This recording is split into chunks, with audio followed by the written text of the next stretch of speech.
Good morning, traders. Up Wall Street back with another watch list update. This week, how we had this prior week, we had a pretty choppy week. Really no direction. I mean, started off good, but ended up, I don't know, Tuesday, Wednesday, Thursday was pretty choppy. Market, for the most part, traded in a range. So today, what we're looking at, we'll take a quick peek at SPY and the Qs, and we'll take a look at what the major levels for SPY and the Qs are going to be that we're going to look for this week. And then we're going to go through the entire chart book, including the 4 new trade ideas presented for this week. All right, so let's get started. All right, so last week, like I said, we started off pretty good and then just really choppy range for the last 3 weeks. Now, of course, we did bounce off of our target zone near 729, so that was a good sign.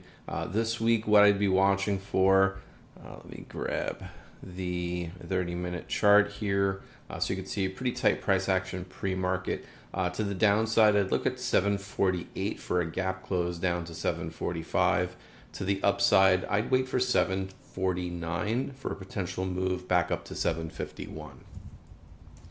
QQQ, similar story, pretty choppy last week, although I would say relatively weak compared to SPY. Again, bouncing off of our target zone near 698 to 702 last week. And let's take a look at this morning's price action. A little stronger, right? A little stronger. If we hold 720, we could see a move to 724 on the Qs. If we lose 719, then we can see a gap fill down to 714. All right, so that is SPY and the Qs. Let's go through our chart book. First up is Apple. Now, let me grab the plan here for Apple. So, Apple, I've pretty much nailed the wave count throughout this move. It does look like potential 1-2 setup in 5, right? And what that might look like is this is 1, ABC 2. And if we break, I would say 316 on Apple, then that should trigger wave 3 of 5 and a move to 348 to 350. Right, next up is AMD. This one also looks pretty clean. You can see I'm zooming out here. This one looks like 1, 2, 3, 4, 5. Wave 1, ABC, wave 2, 1, 2. And this is, it's hard to say what this might be. This could be a rising wedge in wave 5 of 3.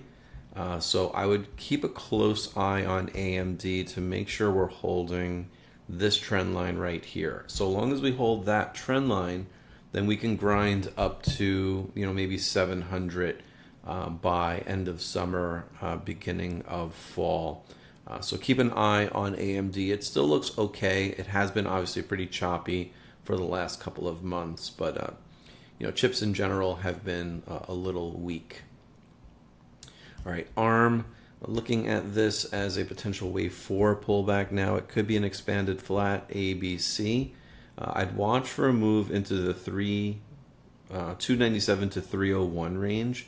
We have defended that in the past couple of months, so I would be looking for maybe a potential trade off of 300 here on ARM. All right, here's our first new idea for this week. This is Webull, and I'm just going to zoom out just to show you the entire trend.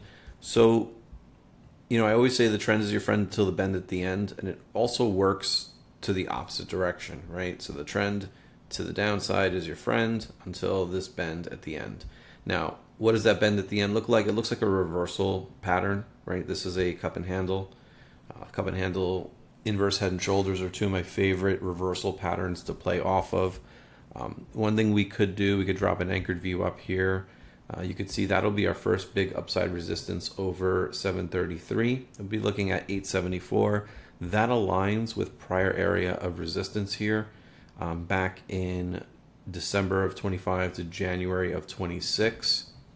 But I think the trade idea is fairly simple, right? Over 733, you could see a move to 874, maybe 1038. You can see 1038 is going to be your bigger support resistance flip.